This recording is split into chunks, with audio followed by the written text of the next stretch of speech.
So this is my ABA rant. Uh, Let me just set some ground stuff first. First and foremost, I want to express my admiration for the incredible work the devs have done for ABA. I think the attention to detail, the unique mechanics, and the faithful representation of beloved anime characters make ABA an at times amazing experience for fans. It's clear how much passion and effort goes into every update from some of these developers, and I truly appreciate their dedication. However, this isn't the ABA Glaze video, so I'm not going to glaze the developers too much in this video, although I like to point out some amazing characters that came out last year. Anyway, I want to talk about the developers going from order of who I think are the best ones down to the worst ones. Alright, so Chicken Man.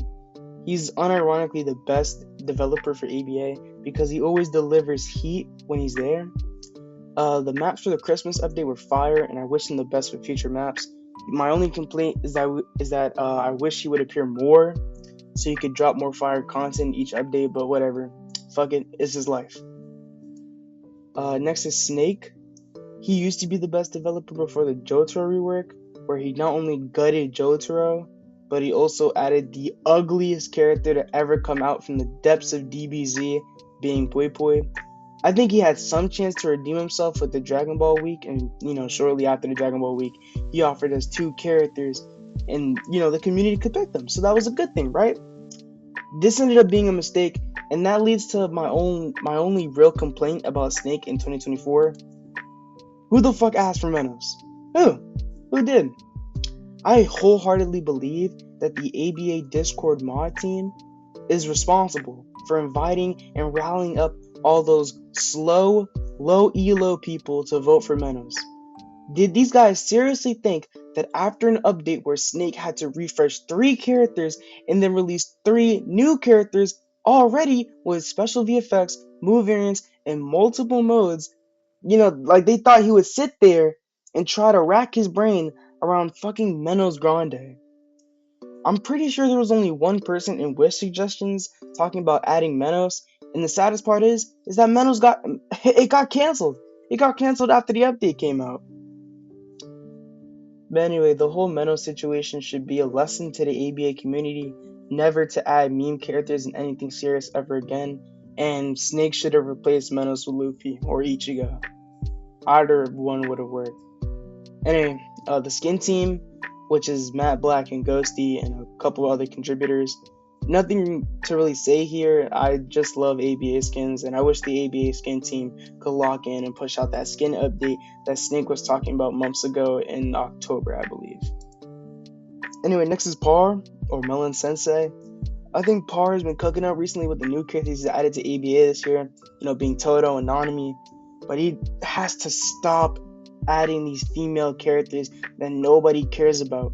I don't think anybody wanted Chico or Rika for real, and the only person who could probably care about that is Quaffs or Quad FS or anyone else who doesn't take showers.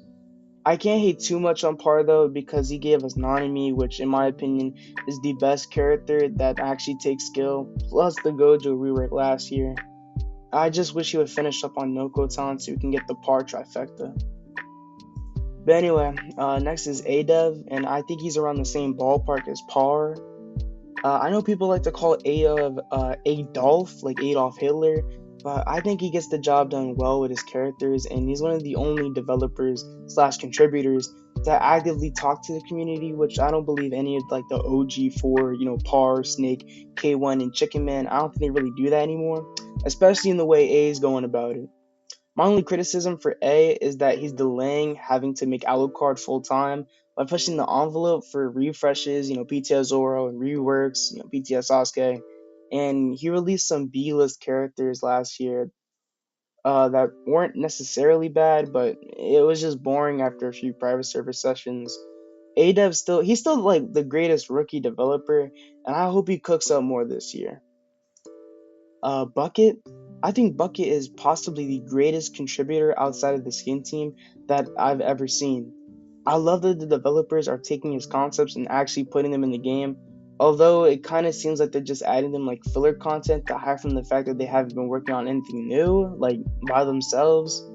We're just gonna slide past that though to talk about Draculaoji, or the devil himself.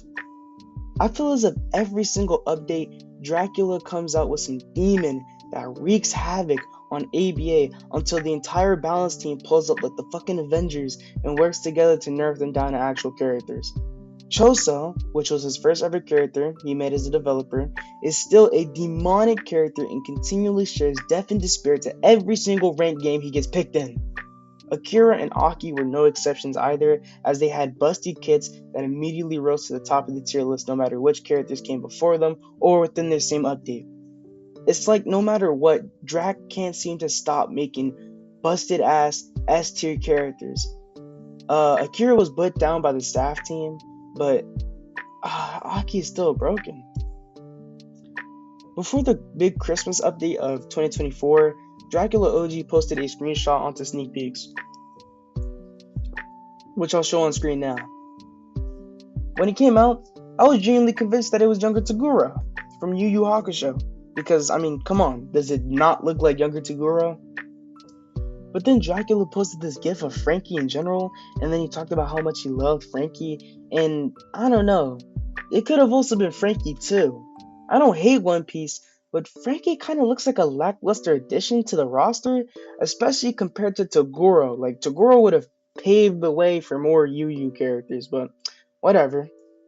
I mean, the idea of Frankie getting into ABA wasn't so bad, depending on the moveset, that Frankie would have, because there were some cool things he could have done with the character.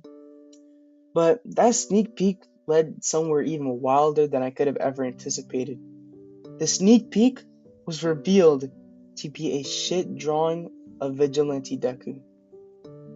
So, cut to today, and recently, on his path to destroy the ABA tier list again, Dracula has appeared and ruined Christmas with the most sinister demon off his roster of demons to date, Vigilante Deku, from Buqet's concept video. Jack saw this video and decided to make Deku one-to-one as the video, which had the outcome of, intentionally or not, unleashing the potential he had to destroy ABA ranked. While I do still think Dracula could cook, it's gonna be a while until I start messing with him again.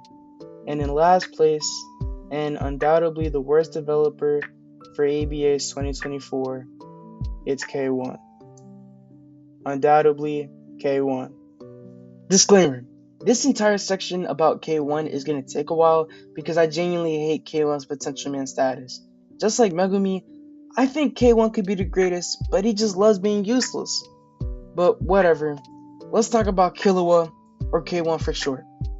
K1, in my opinion, has cemented himself as the worst developer this year, and has seriously tanked his reputation in general.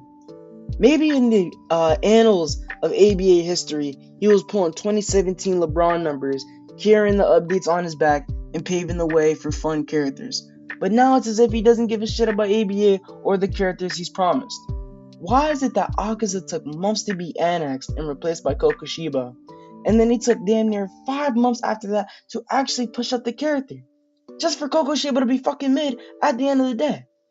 He was shit on release compared to his other update contemporaries, and with his new nerfs, his second move, third form, Loathsome Moon Chains, which should have been an extender, doesn't even extend anymore.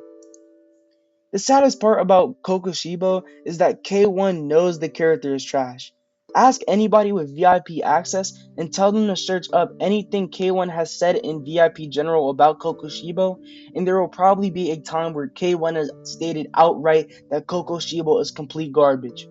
He would rather be focused on the Deep Woken updates, which is understandable, or another one of his personal projects. Well, I'm going to show it up on screen now, but this is K-Piece, or K1 Piece, the new One Piece game that he's trying to make, but he's kind of working on 2 characters at the same time right now for ABA, they being Sasuke and Yuha. And the other game I'm going to pull up is Anime Impact. Anime Impact is an anime gacha game that K1 released and tried to make popular. Kind of like those tower defense games, but not really. Anime Impact and the weekly Deep Woken updates are the reason why Akaza took so long to be scrapped, why K1 didn't do shit after Pucci and Raikage, and part of the reason why Kokushibo took so damn long. And at the time of writing and recording this bit, the game only has like 6 people on. K1 can't be a real developer. In conclusion, these devs need to win back not only their reputation, but the love and respect the community had for them. I suggest this path to redemption starts by being more honest and speaking more with the community, like A does. He was so close to being 2024's most goated ABA developer, and he's literally only a rookie.